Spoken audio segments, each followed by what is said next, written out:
शाहीन शाह अफरीदी को दूसरे test match के लिए ड्रॉप कर दिया गया है। पाकिस्तान ने अपने 12 मेंबर स्क्वाड की अनाउंसमेंट कर दी है और उसमें शाहीन शाह अफरीदी का नाम नहीं है।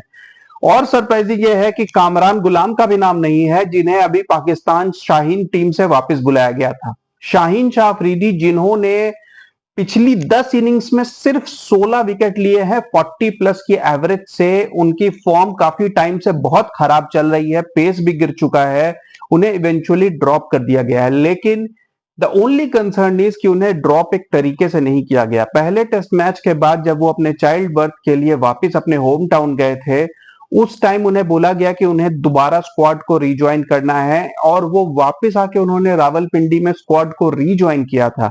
उसके बाद उन्हें बोला गया कि अब वो ड्रॉप हो गए हैं और वो वापस जा सकते हैं। मेरे ख्याल से ये बुरा ट्रीटमेंट शाहीन शाह अफरीदी के साथ दूसरी बार किया गया है जब से उनकी कैप्टेंसी ली गई थी। उसके बाद दूसरी बार शाहीन शाह अफरीदी के साथ इस तरीके की ट्रीटमेंट की गई है, जो कि मेरे ख्याल से काफी गलत है।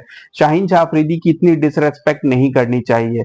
लेकिन हाँ, ये बात में कोई डाउट नहीं है कि शाहीन शाह अफरीदी की फॉर्म बहुत पुअर चल रही है, लेकिन पुअर फॉर्म तो किसी एक बैट्समैन की भी चल रही है जो किंग है, बॉब्जी द किंग, जिन्होंने 14 इनिंग्स से एक भी हाफ सेंचुरी नहीं बनाई है।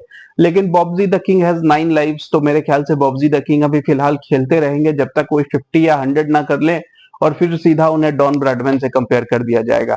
एनीवेज, शाहीन शाह अफरीदी को अब स्क्वाड में नहीं रखा गया है, मीर हमजा को रखा गया है 12 में। तो मोस्ट लाइकली शाहीन शाह अफरीदी की जगह मीर हमजा आएंगे, क्योंकि बाकी तीनों फास्ट बॉलर्स राइट आर्म हैं, तो एक left arm fast bowler definitely चाहेगी पाकिस्तान के उनके स्क्वाड में हो। आमिर जमाल, जिनके ऊपर भी बात हुई थी, उनको भी स्क्वाड में लाया गया था, वो भी 12 में नहीं है। तो मेरे ख्याल से काफी 2-3 दिनों में उल्टे सीधे डिसीजंस लिए जा रहे हैं। अचानक से बहुत सारे प्लेयर्स को बुलाया गया, फिर उनमें से 3-4 को हटा दिया गया। तो मेरे ख्याल से अगेन प्लानिंग की कमी नजर आ रही है। पिच की जो पहली पिक्चर नजर आई है वो पहले टेस्ट मैच से भी ज्यादा ग्रीन दिख रही है, लेकिन इसमें से कितनी ग्रीन ओरिजिनल है, कितनी डेड ग्रास है, ये कहना मुश्किल है। बैटिंग लाइनअप में कोई चेंज नहीं है, और सलमान अली आगा जो नंबर 7 पे एक ऑलराउंडर की पोजीशन पे खेल रहे थे, अब उन्होंने किसी तरीके का कोई कंट्रीब्यूशन नहीं दिया था, ना तो बैट से ना तो बॉल से। दोनों इनिंग्स में poor performance with the bat, bowling में भी जहां बाकी स्पिनर्स कुछ ना कुछ इंपैक्ट डाल रहे थे। इवन शाहीन अयूब ने 5 ओवर में 1 विकेट ले लिया था। मेहंदी हसन मिराज और शाकिब अल हसन ने तो किया ही बढ़िया परफॉर्म। वहां पर उनके 40 ओवर में वो मुश्किल से 1 विकेट ले पाए थे, वो भी एंड ऑफ द इनिंग्स में। तो उनको क्यों रिटेन किया गया है? कामरान गुलाम जो इतने टैलेंटेड यंगस्टर हैं, अगेन उनके साथ किस तरीके की पॉलिटिक्स खेली गई है ये समझना मुश्किल है, क्योंकि कामरान गुलाम बड़े इजिली नंबर 7 पे फिट हो रहे थे, लेकिन उन्हें नहीं रखा गया है। साथ ही साथ अबरार अहमद आ गए हैं स्क्वाड में, लेकिन कहा गया है, जेसन गिलिस्पी ने ऐसा प्रेस कॉन्फ्रेंस में कहा कि वो सुबह पिच की सिचुएशन देखकर डिसाइड करेंगे कि क्या यहाँ पर 3 फास्ट बॉलर्स खेलने चाहिए या 4। मेरे ख्याल से इस तरीके का कंफ्यूजन मैनेजमेंट में किसकी वजह से है, या जेसन गिलेस्पी खुद उनका दिमाग खराब हो गया है, ये समझना मुश्किल है। क्योंकि जहां पे हमने देखा कि शाकिब अल हसन और मेहदी हसन मिराज ने इतना इंपैक्ट डाला, सेकंड इनिंग्स में 7 विकेट लिए थे पाकिस्तान के, उसी पिच पे 3 दिन में ऐसा क्या हो गया कि अब ये स्पिनर्स खेलने को फिर से रिकंसिडर करने की बात कर रहे हैं? क्योंकि अबरार अहमद मेरे ख्याल से बड़े इजिली ही walks directly into the playing 11। अगर अभी भी मन में डाउट्स हैं, तो मेरे ख्याल से अभी पाकिस्तान कैंप बहुत ज्यादा कंफ्यूज्ड है कि अभी भी उन्हें यह क्लियर नहीं हो रहा है। मोहम्मद अली और खुर्रम शहजाद मोस्ट लाइकली इन दोनों में से कोई एक जगह बनाएगा। नसीम शाह भी वैसे कोई खास परफॉर्मेंस नहीं दे पाए हैं, लेकिन एक्सपीरियंस वाइज मेरे ख्याल से शाहीन शाह अफरीदी के बाद सबसे ज्यादा एक्सपीरियंस्ड पेसर इस वक्त टीम में नसीम शाह ही है। तो मेरे ख्याल से नसीम शाह को रिटेन किया जाएगा, और अगर ये स्पिनर खिलाने का डिसाइड करते हैं तो मोस्ट लाइकली मोहम्मद अली और खुर्रम शहजाद में से कोई एक ड्रॉप होगा।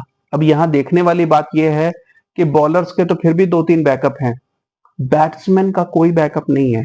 जो टीम 146 पे ऑल आउट हो गई है रावलपिंडी की पिच पे, जहां पे मुशफिकुर रहीम ने अकेले 191 बनाया था और पूरी टीम 146 पे ऑल आउट हो गई, वहां किसी भी बैट्समैन को रिप्लेस नहीं किया गया है, क्योंकि किसी भी बैट्समैन का रिप्लेसमेंट ही नहीं है, कोई बैकअप ही नहीं बनाया गया है किसी टॉप ऑर्डर बैट्समैन का। तो आप इमेजिन कर सकते हो कि कितनी बुरी सिचुएशन में ये टीम है, और इस तरीके के चेंजेस सिर्फ बॉलिंग लाइनअप में किए गए हैं। अब शाहीन शाह अफरीदी अपनी बॉलिंग के ऊपर क्या काम कर रहे हैं ये कहना मुश्किल है, लेकिन जेसन गिलेस्पी ने यही स्टेटमेंट दिया है कि शाहीन शाह अफरीदी अपनी बॉलिंग के ऊपर कुछ काम कर रहे हैं और हम चाहते हैं कि वो अपनी फैमिली के साथ टाइम एंजॉय करें। हालांकि ये स्टेटमेंट पहले टेस्ट मैच के ठीक बाद आ जाता तो बेहतर होता, लेकिन एनीवेज अब शाहीन शाह अफरीदी के लिए एक अच्छा फैमिली टाइम होगा, लेकिन he would be very disappointed to be dropped from the second test, क्योंकि मैं आपको क्लियरली बता दूं Shaheen Shah Afridi was available for selection, he had joined the team in Rawalpindi, लेकिन उन्हें ड्रॉप किया गया है। अब 10 इनिंग्स में 16 विकेट, 2022 से भी उनका एवरेज 36 का रहा है। तो टेस्ट क्रिकेट में शाहीन शाह अफरीदी की परफॉर्मेंस से पहले 2-3 साल में ही आई थी, पिछले 2 साल से उनकी परफॉर्मेंस डाउन है। It is a good wake up call, लेकिन मेरे ख्याल से कुछ बैट्समैन के ऊपर भी चेंजेस होने चाहिए थे। यह बिल्कुल गलत है और कामरान गुलाम को खेलना चाहिए था। पाकिस्तान क्रिकेट में अभी भी पॉलिटिक्स चल रही है और देखना होगा कि अब सेकेंड टेस्ट में क्या परफॉर्मेंस देती है ये team. Keep watching guys, thank you.